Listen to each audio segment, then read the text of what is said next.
Hola, bienvenidos a El Rollo Criminal.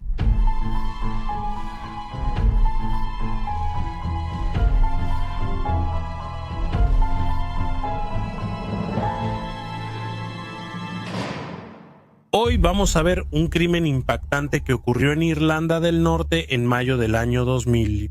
Lisburn es una ciudad situada a unas 8 millas al suroeste de Belfast. En el año 2000, 2 años antes de que el área recibiera el estatus de ciudad, se consideraba un buen lugar para vivir. Las tasas de criminalidad eran bajas. Muchos habitantes viajaban diario a Belfast, que está cerca, y al área donde ocurrió el crimen de hoy. Aldie Avenue era una zona típica del pueblo llena de casas adosadas, muchas de las cuales albergaban familias jóvenes. Fue aquí donde Paul Galt y su novia de la infancia, Leslie Ann, decidieron formar su familia. Leslie había dado a luz a los trillizos Catherine, Claire y Jonathan en 1995 y un breve artículo apareció en la prensa local celebrando su nacimiento. Paul era un hombre muy familiar que pasaba todo el tiempo posible con su joven familia. Él trabajaba como gerente en una empresa de transporte local, mientras que Leslie trabajaba como empleada civil en la estación de bomberos de la calle Seymour. Eran amigables, se llevaban bien con sus vecinos y eran una pareja joven criando una familia. Fue el viernes 19 de mayo del 2000 cuando este estilo de vida aparentemente idílico se desintegró. Paul y Leslie tenían planeado pasar un fin de semana en el Hotel Killyhevlin en Enniskillen. Los padres de Paul iban a cuidar a los trillizos para que la pareja pudiera tomarse un descanso juntos. En la mañana del 19, Paul acompañó a Leslie a llevar a los niños a la escuela, algo que rara vez hacía porque normalmente trabajaba. La pareja llevó a sus hijos a la escuela y volvió a casa antes de las 9 de la mañana. Paul entró a la casa para empacar para su viaje mientras Leslie hacía algunos mandados en la panadería y la farmacia. Llenaba el auto de gasolina y luego iba a visitar a sus padres. Ella regresó a casa aproximadamente a las 11 de la mañana y luego fue a entrar a la casa por la puerta trasera, como normalmente lo hacía. Sin embargo, cuando llegó, vio que la ventana había sido rota y la puerta forzada. La cocina había sido saqueada. Aterrada, Leslie fue a buscar a su vecina, quien llamó a la policía para informarles que había habido un robo en la casa de Leslie y Pablo. Las dos regresaron a la casa de Leslie, donde la vecina comenzó a buscar a Pablo. Al subir las escaleras vio una escena horrible. En la recámara principal, la habitación estaba cubierta de salpicaduras de sangre desde el piso hasta el techo. Pablo, de 34 años, estaba muerto. Él estaba en la esquina de la habitación, sentado e inclinado hacia adelante en un gran charco de sangre. El vecino regresó al piso de abajo donde Leslie estaba esperando y llamó a la policía por segunda vez, esta vez para decir que había habido un asesinato. En cuestión de minutos, la policía había llegado. A primera vista, la escena del crimen sugería que Paul interrumpió un robo y lo mataron en un ataque al azar.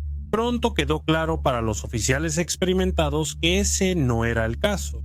Siguió una investigación complicada, que prestó especial atención a los nuevos métodos forenses y que terminaría por descubrir una cadena de engaños, lo que demostró que se trató de un ataque premeditado por alguien que estaba esperando en la habitación de la casa de Pablo y Leslie.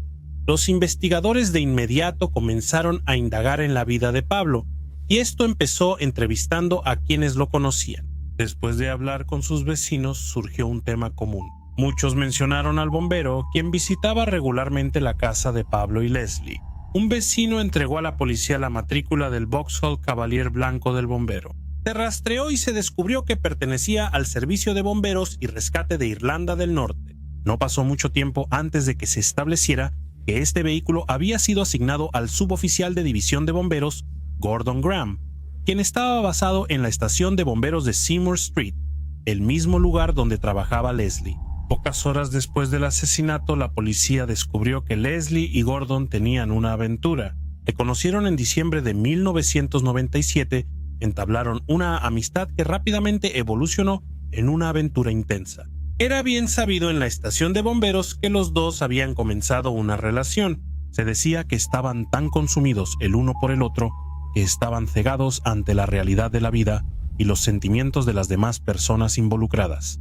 Gordon también estaba casado y tenía 3 hijos. Gordon y Leslie habían sido reprendidos en el trabajo después de ser sorprendidos en estado de desnudez en un evento del departamento de bomberos, pero la mayoría de sus encuentros ocurrían en la casa de Leslie y Paul, y Gordon solía llegar solo minutos después de que Paul se iba al trabajo. Ese día la policía fue a visitar a Gordon y le dijeron que estaban investigando el asesinato del esposo de Leslie. No parecía sorprendido y se mantuvo muy tranquilo mientras le hablaban.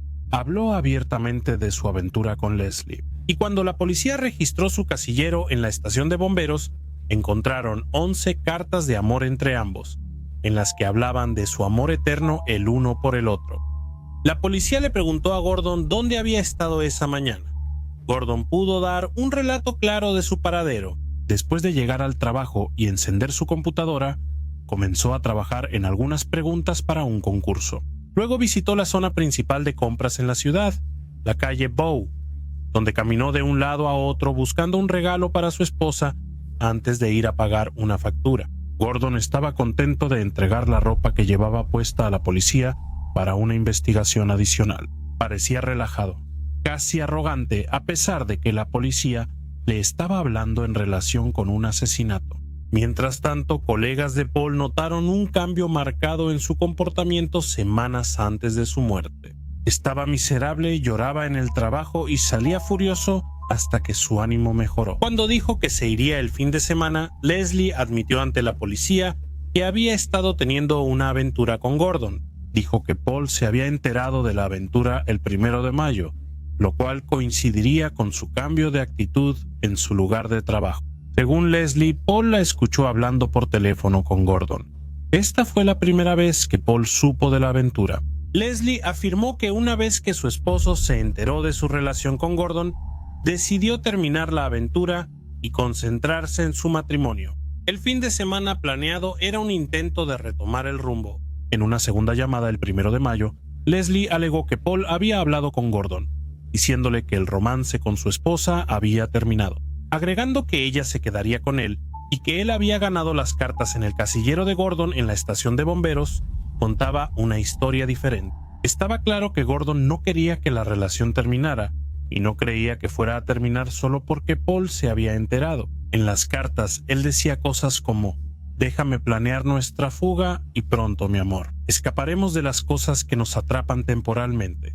Nunca nos arrepentiremos del paso que estamos a punto de dar. Aunque había muchos motivos, la policía necesitaba probar que fue este romance el que eventualmente llevaría al asesinato de Pablo. Con un análisis cuidadoso de la escena y nuevas técnicas forenses pudieron hacer. Para la policía, desde el inicio era evidente que la escena del crimen fue montada, pues había demasiadas inconsistencias. Paul fue encontrado en la esquina de la recámara principal. Había una gran cantidad de sangre. Había sido golpeado brutalmente hasta que su cabeza se hundió. Estaba sentado con la cabeza inclinada hacia adelante. Había un martillo y un palo de hockey cerca que se presumía eran las armas homicidas.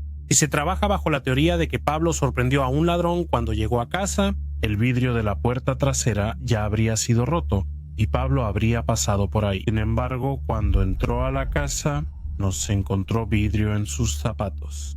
De manera similar, si el ladrón ya estaba ahí cuando Pablo llegó a casa, ¿por qué la forense mostró que el ataque solo había ocurrido en la esquina de la recámara principal? Es muy poco probable que Pablo entrara a una situación que sabía que era peligrosa y se colocara en la esquina del cuarto.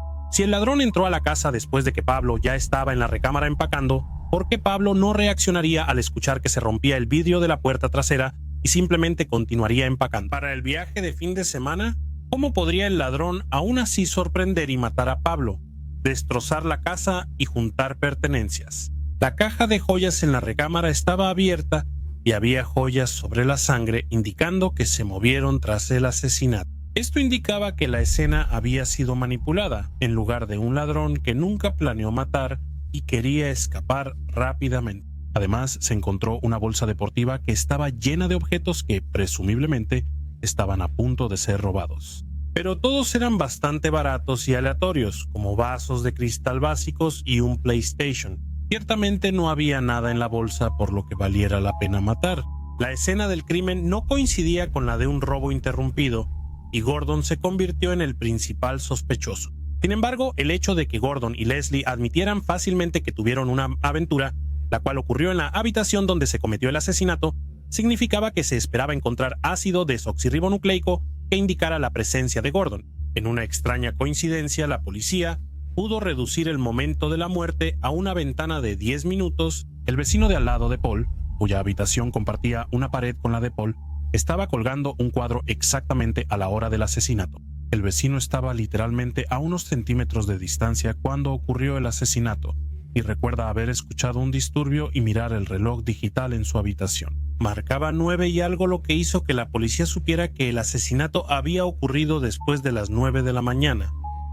Pero antes de las 9:10 de esa mañana, utilizaron esta información para examinar la coartada de Gordon. Sabían cuándo Gordon encendió su computadora en el trabajo y realizó la transacción con su tarjeta de crédito para pagar una factura. En el tiempo intermedio, dijo que había estado en Bow Street comprando un regalo para su esposa.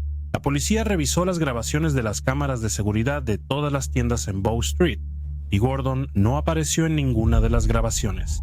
Había sido atrapado por su propia coartada. El examen forense encontró fragmentos microscópicos de vidrio que no serían visibles a simple vista en el bolsillo de la camisa de Gordon. Además, había un trozo de vidrio en la suela de su zapato. Estos fueron analizados y se determinó que coincidían con el vidrio de la puerta trasera rota. También se analizó la bolsa deportiva encontrada llena de objetos en la escena. Por las manchas de sangre en la bolsa, se determinó que la bolsa había sido aplastada en el momento en que la sangre cayó sobre ella.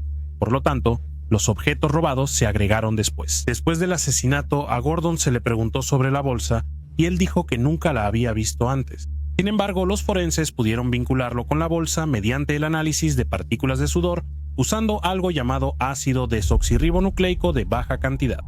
Se estableció que Gordon había estado sosteniendo la bolsa y que había una posibilidad en 1,000 millones de que el ácido desoxirribonucleico no le perteneciera. Para que Gordon pudiera tenderle una emboscada exitosamente a Paul, habría necesitado saber que Paul iba a llevar a los niños a la escuela ese día en lugar de estar en el trabajo como normalmente lo haría.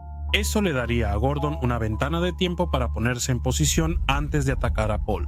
También habría necesitado saber cuándo Paul estaría solo en la casa para poder planear cuándo atacar. Teniendo todo esto en cuenta, tanto Gordon como Leslie fueron arrestados el 20 de junio de 2000 y acusados del asesinato de Paul. Leslie fue liberado bajo fianza, mientras que Gordon permaneció bajo custodia en prisión preventiva esperando su juicio. Su teléfono de casa fue intervenido y durante una conversación con su esposa se le escuchó decir: ¿qué tan estúpido pudiste ser para usar tu propia bolsa? Gordon y Leslie tuvieron un juicio conjunto en el Tribunal de la Corona de Belfast. Ambos se declararon no culpables de asesinato. A pesar de su supuesto amor eterno, no se reconocieron el uno al otro durante el transcurso del juicio. Gordon parecía arrogante y no mostró ninguna emoción, mientras que Leslie se sentó con la cabeza baja, luciendo avergonzada y particularmente apenada cuando sus cartas de amor fueron leídas en voz alta ante el tribunal.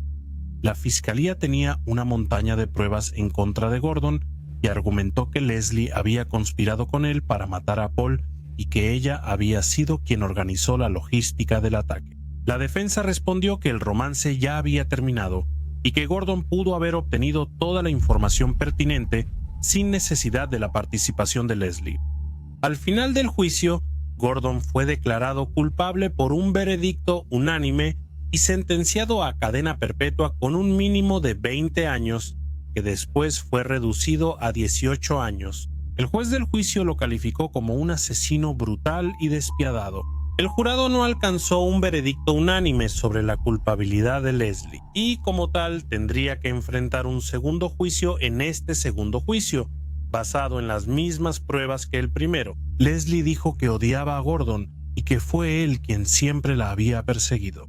Sin embargo, en la corte se indicó que, aunque se decía que el romance terminó, Leslie seguía en contacto telefónico con Gordon el mismo día en que Leslie sepultó a su esposo. Leslie continuó diciendo que, aunque no tuvo participación en el asesinato, se sentía moralmente responsable, ya que fue su aventura con Gordon la que había sido el catalizador del crimen. Después de que el jurado deliberó, encontraron a Leslie culpable de asesinato y ella se derrumbó en la corte cuando le dieron cadena perpetua.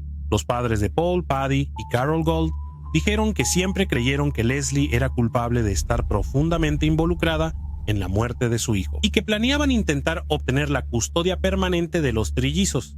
Leslie apeló su condena en varios puntos diferentes, pero todos, excepto uno, fueron desestimados. Sin embargo, a Leslie se le concedió un tercer juicio sobre la base de que el juez había dado instrucciones incorrectas al jurado sobre el estado mental necesario para considerar a la solicitante como cómplice de asesinato. Mientras estaba en prisión esperando que comenzara su tercer juicio, Leslie inició otra relación. Tanto Leslie como una segunda mujer, Julie McGinley, quien estaba en prisión tras ser condenada por golpear a su esposo hasta la muerte mientras dormía, estuvieron en el centro de un escándalo en el que oficiales de la prisión se involucraron en relaciones sexuales con reclusas.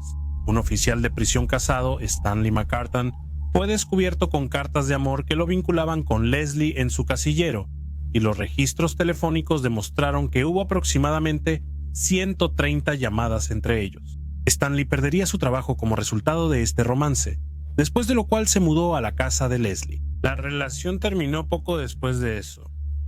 El tercer juicio de Leslie continuó basándose en las mismas pruebas que los dos primeros juicios. Después de que el jurado deliberó, Leslie fue declarado no culpable del asesinato de Paul. El veredicto causó sorpresa, y Leslie tuvo que hablar con su abogado para aclarar el veredicto.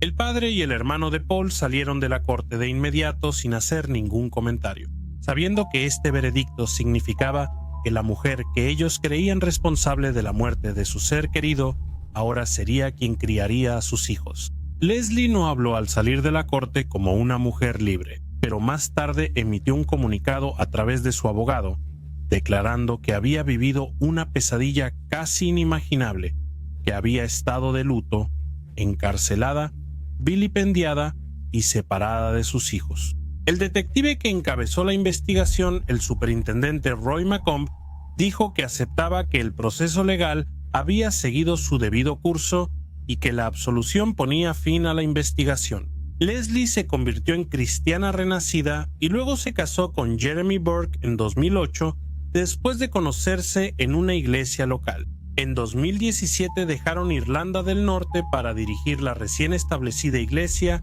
Elim de Lakeland en el condado de Leitrim. Gordon fue liberado de prisión en 2021 después de cumplir su condena. Eso concluye la historia de hoy. Por favor, considera suscribirte y deja tus comentarios aquí abajo. Es momento de delitos menores. Karen de Texas ha enviado a su conejo Benny Boom Boom, que anda libremente en casa, juega en túneles para gatos y supervisa a Karen cuando trabaja desde casa.